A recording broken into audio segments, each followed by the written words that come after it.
Assalamualaikum warahmatullahi wabarakatuh. Jumpa lagi dengan channel Jalan Lurus. Semoga kita semua senantiasa di jalan yang lurus dalam kita menjalankan syariat agama kita, yaitu agama Islam. Semoga akidah kita terjaga, tauhid kita terjaga dari perbuatan-perbuatan kesyirikan, bid'ah dan khurafat. Video kali ini merupakan kumpulan video oknum Balawi dari channel Gembul Shot. Video tentang doktrin-doktrin atau dongengan dari oknum Balawi yang sangat-sangat berbahaya untuk akidah umat Islam. Mari kita ikuti videonya seperti apa dan kita simak bersama-sama. Bahwa darah mereka itu memang sangat istimewa. Sedemikian istimewanya sampai ada di antara mereka yang kecerdasannya mampu melampaui Imam Syafi'i. Ada yang karomahnya itu mampu melampaui Syekh Abdul Qadir Jailani. Dan ada di antara mereka yang mampu menurunkan rantai emas dari langit. Ada yang bisa menurunkan hujan susu, ada yang bisa meniup neraka jahanam sampai padam. Ada yang bolak-balik ke surga, ke Sidratul Muntaha 70 kali dalam sehari, dan seterusnya dan seterusnya. Tapi ketika debat nasab, kenapa mereka malah tergantung sekali pada mas-mas Jawa ya? Apakah mas-mas Jawa itu memiliki genetik yang bahkan lebih bagus lagi? Belajar sama satu Habib, sama ukurannya belajar dengan 70 kiai. Satu Habib, walaupun Habibnya jahlun, maksudnya bodoh kata Iwa, itu ukurannya perbandingannya amat 70 kiai yang alim. Abu Bakar bin Salim ini sangat luar biasa. Luar biasa. Bahkan ucapan beliau mengatakan, kalau aku tidak malu kepada Allah, maka neraka jahanam itu akan aku matikan. Dulu ada satu orang fasik, ada satu orang fajir. Ketika dia wafat, dia dikuburkan di dekat pemakaman para aulia. Ketika ini orang wafat, dia dikubur di dekat kuburnya orang-orang soleh. Salah satunya di situ ada kuburnya Bagi Muqaddam Muhammad bin Ali Ba'alum. Singkat cerita, karena ini orang fasik, ini orang fajir, ini orang fasik, maka dalam kubur dia disiksa oleh Munkar Nakir, saudara-saudara. Ketika dia sedang disiksa oleh Munkar Nakir, ketika dia sedang diazab oleh Munkar Nakir, tiba-tiba Bagi Muqaddam Muhammad bin Ali Ba'alum masuk ke dalam kuburnya itu orang. Bagi Muqaddam berkata, ruh ya Munkar wa Nakir, pergi kamu wahai Munkar dan Nakir, jangan kamu siksa ini orang, jangan kamu azab ini orang. Kamu azab dia, kamu siksa dia, kamu cambuk dia, teriakan dia, jeritan dia mengganggu zikirku kepada Allah Subhanahu wa ta'ala.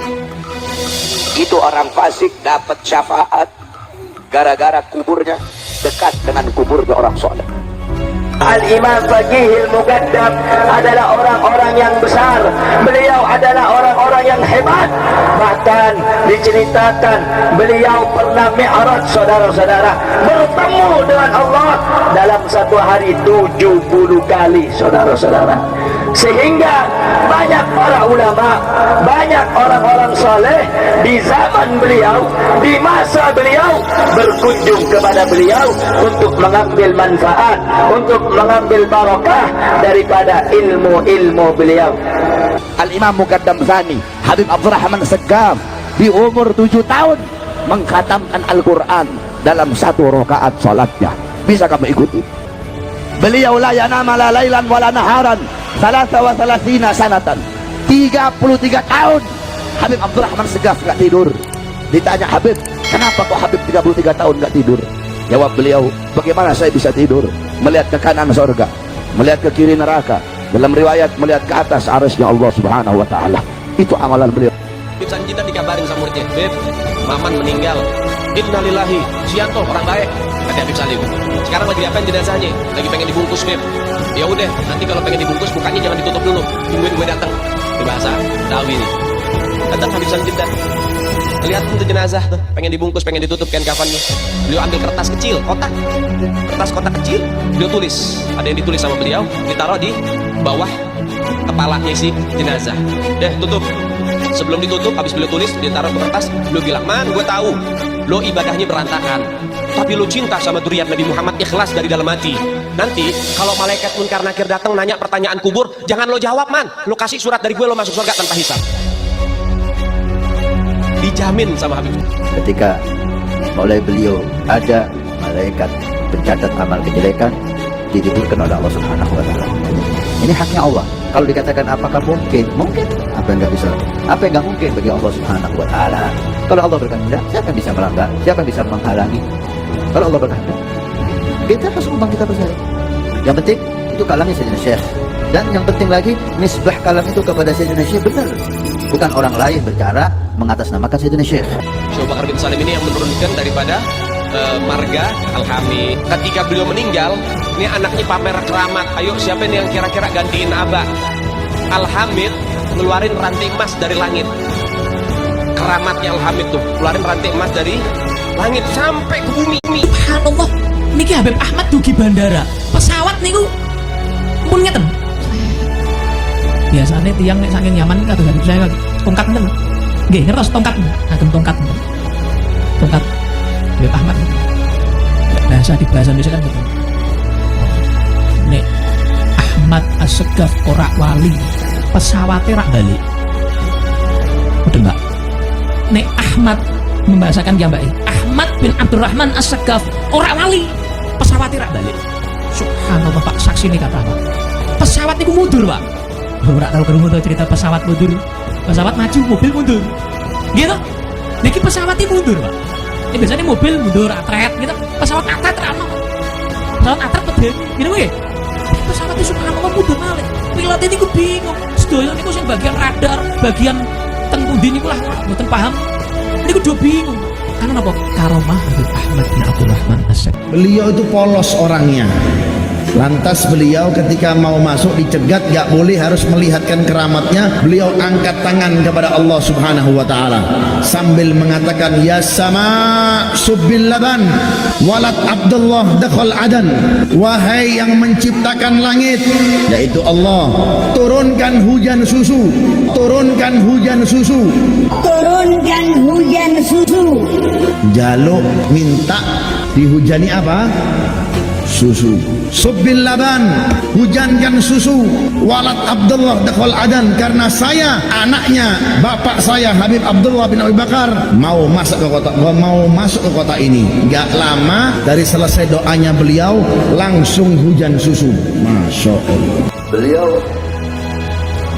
mendapat kemuliaan karamah dari Allah. Karamah diizinkan oleh Allah masuk surga. Kemudian selesai, putranya Habib Umar Al-Fahbah disuruh untuk mijit kaki beliau.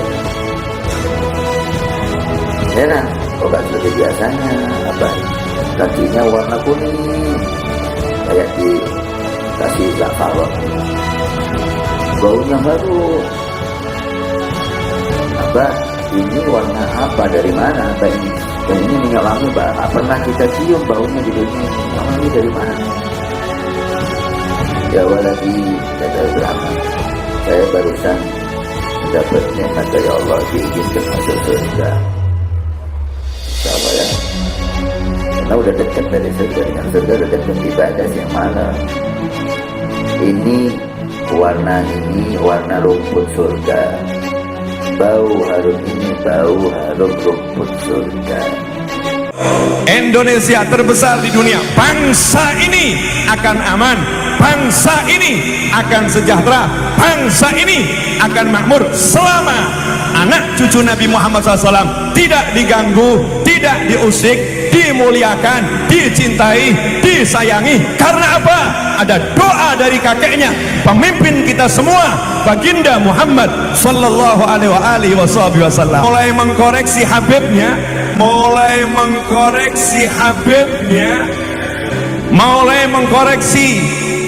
mengkoreksi ulama-ulama dari anak cucu Nabi Muhammad SAW. Orang yang seperti itu mirip dengan iblis.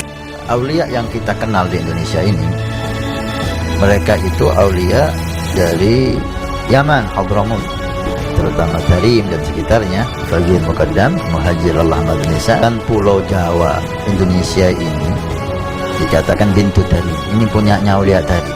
Jadi kita pernah dengar daripada para salihin bahwa Indonesia ini milik Aulia tadi. Ini tisu, berapa harganya tisu ini? Tapi kalau sudah dilapkan, diusapkan ke mukanya itu Marco, 200 juta ditawar semua. Siapakah mungkin kita kasih? Kaget ada suara orang masuk, langsung dibilang, "Mut, mati kamu." Seketika itu anaknya kebakar mati langsung. Sadar daripada Syekh Umar mogok. Waduh, anak saya meninggal ini. Dipanggil istrinya, dimarahin. Ana udah bilang, jagain. Kenapa kamu lepasin begini? Nangis ibu-ibu. Kemudian tiba-tiba berhenti. Ntar dulu. Kita punya pembantu, sini pembantu dipanggil. Itu diambil jenazahnya, diindung-indung lagi, dibacain lagi. Ya bintul gutub, ya zaujatul gutub, ya ummul gutub. Itu anak langsung bergerak berdiri, langsung lari-lari lagi. Baru pembantu nih. Kata Syekh Umar Mokhbar, kamu mau ngelawan takdir, anak mati kamu hidupin. Apa kata pembantunya? Enggak tuan, yang ngelawan takdir duluan kan tuan, anak hidup dimatiin. Dia taslim, nyerah satu sama. Ya udah, berarti memang udah takdirnya. Kan tadi hidup, kemudian mati. Ya, kemudian sama pembantunya dihidupin lagi. Kami Habib Musyayikh untuk ditempati oleh mayit yang lain. Datang dua penggali kubur, digali kuburannya. Saat dibuka tuh papan penutupnya, nggak taunya ngelihat di dalam lubang kubur Habib Musyayikh lagi duduk di atas kursi emas lagi baca Quran. Nengok ke atas pada orang, diam, jangan bilang siapa-siapa, tutup lagi di tempat masih kepake. Cari lubang yang lain. Jangan bilang siapa-siapa. Al Habib Abu Bakar bin Abdullah Al-Attas satu kali duduk baca Yasin 90.000 kali. Satu kali duduk itu. Kamu baca Yasin paling banyak 40 kali. Itu pun kalau ada hajat baru ziarah. Keluar Batang ada hajat baru baca Yasin 40 kali. Kalau nggak ada hajat mana mau kamu ziarah. Al Habib Umar Al-Muhdar radhiyallahu anhu itu dulu satu tarikan nafas bisa digunakan untuk baca Ya Latif sebanyak 1000 kali. Limited edition ini. Muka-muka impor. Kalau lo kan muka lokal. Hidung pesek, pipi tembem. Mata belok. Persis kayak celengan Semar. Karena Allah setiap mau menurunkan bala itu pasti ngomong dulu sama kutub. Wah. Nah, jadi Allah menyampaikan ke kutub dulu. Kalau kutub mengiyakan, maka turun azab. Jadi terjadi tsunami, terjadi gempa apa di dunia, itu sudah di ACC sama kutub. Imam Bonjol, semua pasti bilang pahlawan, betul apa enggak? Imam Bonjol pahlawan Indonesia bukan? Pahlawan nasional bukan? Sekarang siapa namanya Imam Bonjol? Al Habib Muhammad Syahabuddin, beliau habaib dari kalangan bin Syahab. Imam Bonjol itu bin Syahab, masih daripada kakeknya Habib Rizik, saudara sekalian. Ada namanya Kapiten Patimura. Kapiten Patimura ini adalah sosok kiai besar dari Maluku. Nama aslinya adalah Kiai Haji Ahmad Lusi. Memiliki pondok pesantren besar di Maluku, Indonesia bagian timur. Ketika sampai seruhan jihad kepada mereka, ternyata Kapiten Patimura nggak ngumpet di pondoknya, keluar sama santri-santrinya, keluar berjuang berjihad bersama santri-santrinya. Ini baru sosok kiai yang betul-betul cinta terhadap NKRI. Sudah bendera merah putih, siapa yang memberikan instruksi kepada Bung Karno untuk membuat bendera merah putih sebagai bendera Indonesia? Itu adalah fatwa Al-Habib Idrus bin Salim Al-Jufri Palu Al-Khairat. Makanya di kota Tarim itu, di kota Tarim, bayi-bayi yang ada di kota Tarim itu, mereka itu nggak tumbuh balik kecuali mereka sudah jadi wali. Mayuhan mensyaribu, nggak ada yang tumbuh kumis illa wagudu mukasyif, kecuali sudah jadi wali. Habib Rizik guru NU, Habib Rizik idola NU. Demikian tadi video dari oknum para habaib. Mari sama-sama kita belajar, sama-sama kita cerna dengan akal sehat kita. Semoga kita semua senantiasa terjaga tauhid kita, akidah kita, dan dijauhkan dari perbuatan-perbuatan syirik, bid'ah, dan khurafat. Saya cukupkan videonya sampai di sini. Terima kasih yang sudah menonton videonya sampai akhir. Jangan lupa like, comment, subscribe, dan share. Jazakumullah khairan katsiran. Wassalamualaikum warahmatullahi wabarakatuh.